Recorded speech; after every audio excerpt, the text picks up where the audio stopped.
Sorry to my co-host, Eli and BA Mill. I don't know. I think the connection was just really unstable on my end. I don't know what was going on, maybe a Wi-Fi issue, but so I'm watching the David Benavidez and David Morrell fight. Great fight, by the way. Shout out to those who put on the show. And I'm getting ready to pack it in for the night, go to sleep.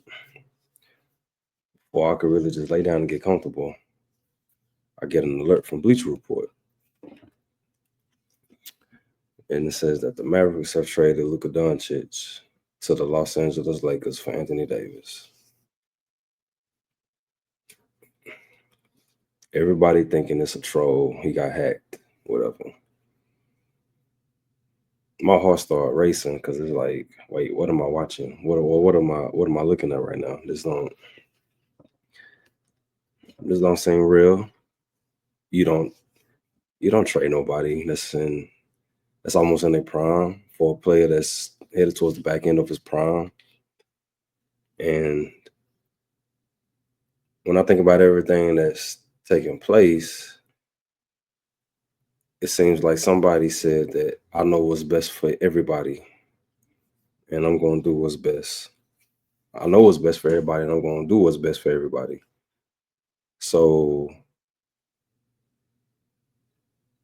he made the executive decision, pun intended, to trade away the next 10 years of Mavericks, of the future of the Dallas Mavericks. And with that being said, everybody is at a loss for words. It's a messed up day. And when I sat back and I really watched all of the content that came out from everybody that was either close to the situation, or not close to the situation, and meaning that if you're a fan or if you're not a fan of the Mavericks, I watched everybody get their opinions off. And the only thing I could really think of is just like, you never really see this from like a protocol perspective. You don't really see that.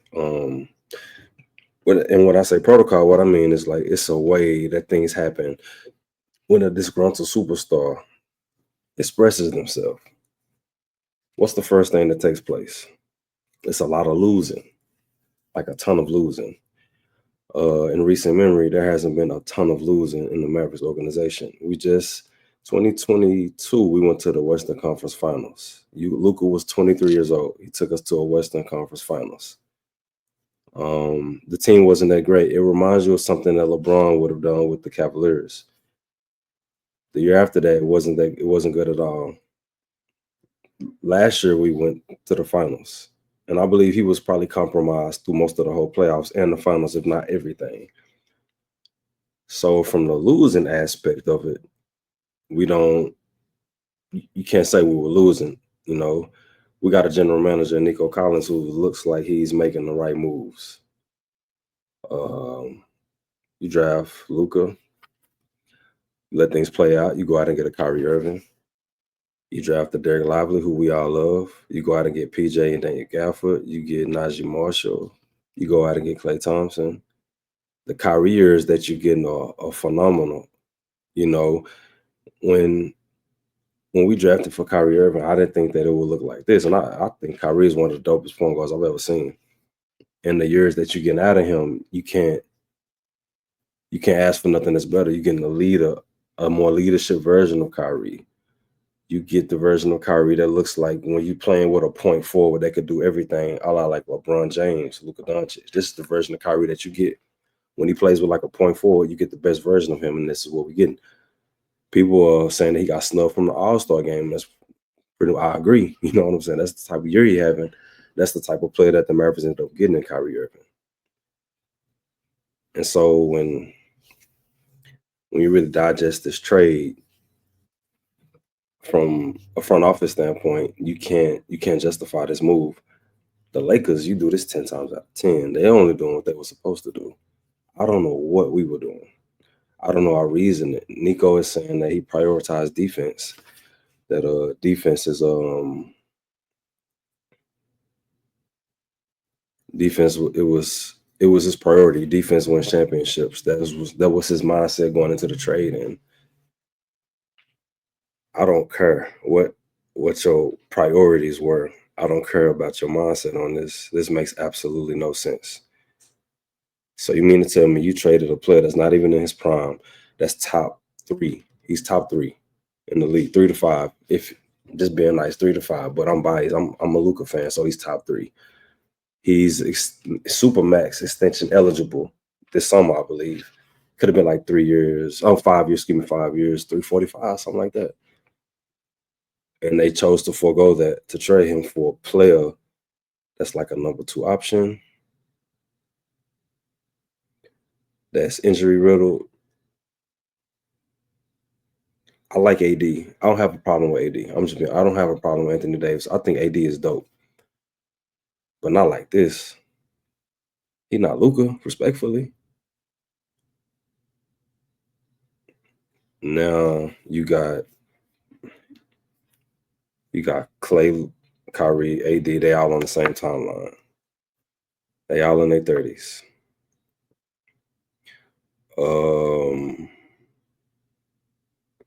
After that, then what?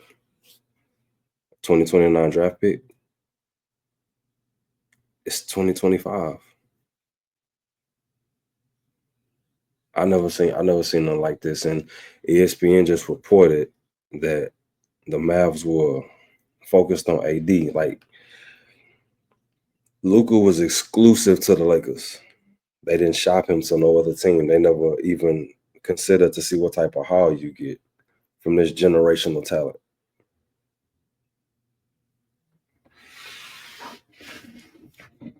Like I said, the Lakers they just did what they were supposed to do. You know what I'm saying? I don't know what we were doing. I don't know how you justify this move. AD's not healthy. Uh, if you Kyrie, what you thinking?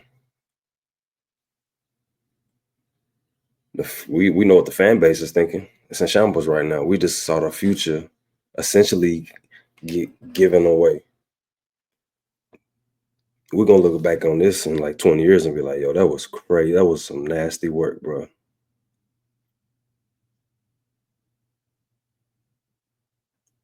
Hmm. I mean, the Lakers came out of this good because now you got if Luke like Nick Wright, I was listening to him earlier. Like he said, if Luka likes it, you got him for another 10, easy. But what about us though? AD's gonna be 32, like in a little bit, just in a little bit. When him, Kyrie, like when they, the departures, it's almost here. They in their early to mid 30s. They all on the same timeline. What then? What then? Where do we go from there? Because I'm already thinking about the future. I can't get caught up in the I can't get caught up in the present because I'm so busy thinking about the future because the future just got sent away for nothing. And I respect the AD, but we talking about like another 10 years easy. We probably getting 2 to 3 out of AD if we lucky. And he was only exclusive to the Lakers. Now I heard that Nico likes I heard that Nico likes AD. Heard they have like a relationship. I'm not saying that that's why he was only made exclusive to the Lakers. I don't know. I'm so far removed from the situation. I don't have an inside guy. I don't know what's going on. I don't know new ownership that well. What does this look like for the Western Conference? It's hard to imagine there will be a Western Conference where the Mavericks are competitive for the foreseeable future. If you want me to just be nice, say this year, next year we'll be competitive. Okay, I'll do that. But after that, when players really start aging, then what? I don't know what these draft classes look like. I just know we just gave away a generational talent, and nobody's happy.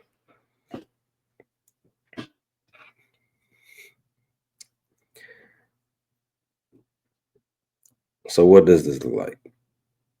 Really, I can't think about the rest of this year. I feel like we all gonna still be trying to process this trade for the rest of this year. I'm almost ready to call this year a wash. That's how much I really don't care. Hmm. We feel like a very competent franchise, very competent, because we were always competitive for the most part. I know we went to the finals 3 times in my lifetime.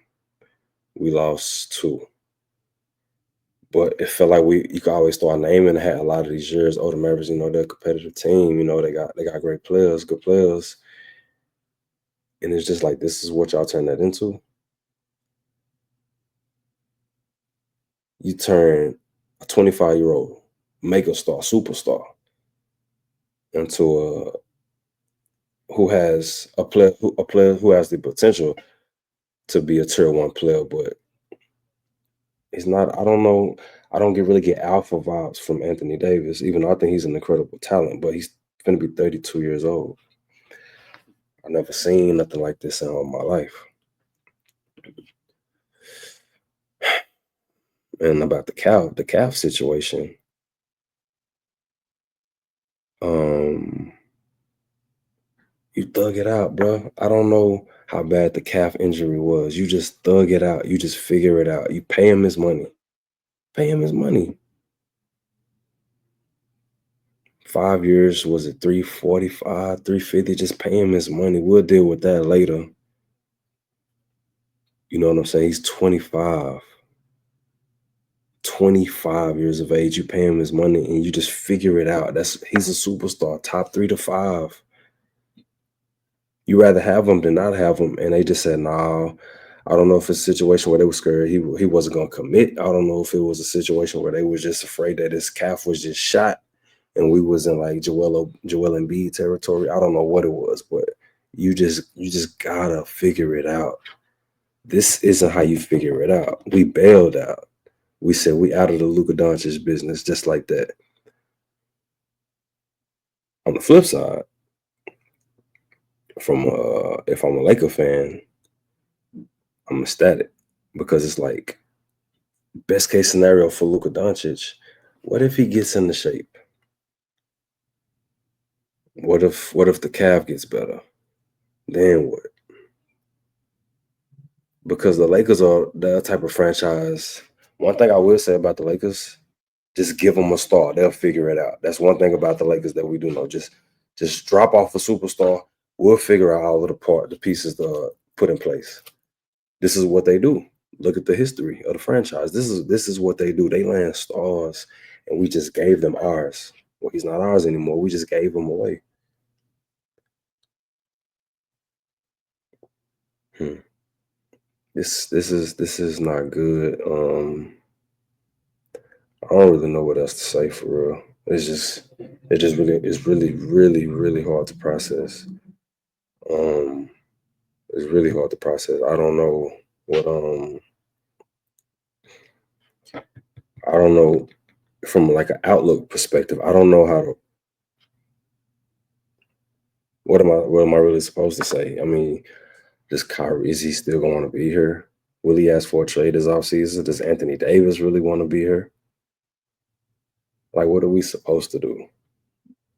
We just gave away the franchise. This may be the most shocking trade in NBA history. I will say that. I've never been more shocked by a trade.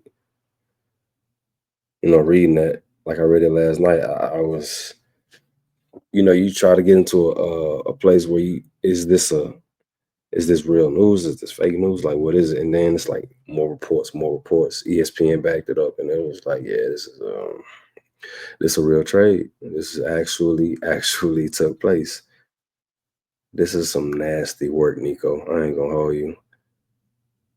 And here I was thinking that, oh yeah, we got a very competent GM.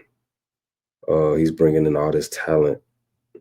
Even this offseason, he went out there and got Clay. He went out there and got Najee Marshall. I was enjoying the Najee Marshall experience. I know he's been ill lately. I hope he gets better, but I was enjoying that.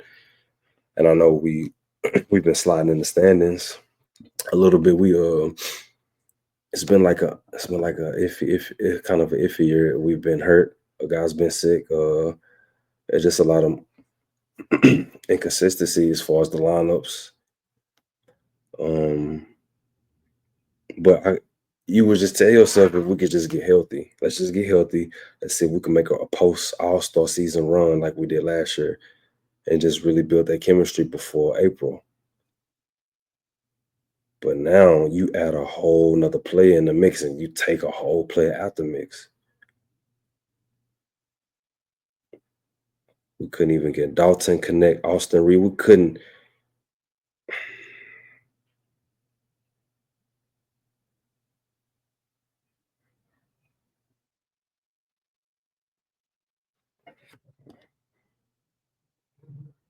couldn't get Dalton connect. Austin Reeves, nothing. Y'all want Luka, yeah, but we'll give you AD. That's it. Just take AD.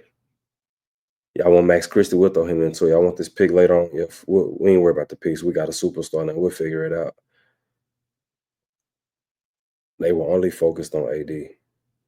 Luka was exclusive only to the Lakers from the report. What? You're not gonna dangle this superstar in front of the entire league and say, "Give me your best offer." What?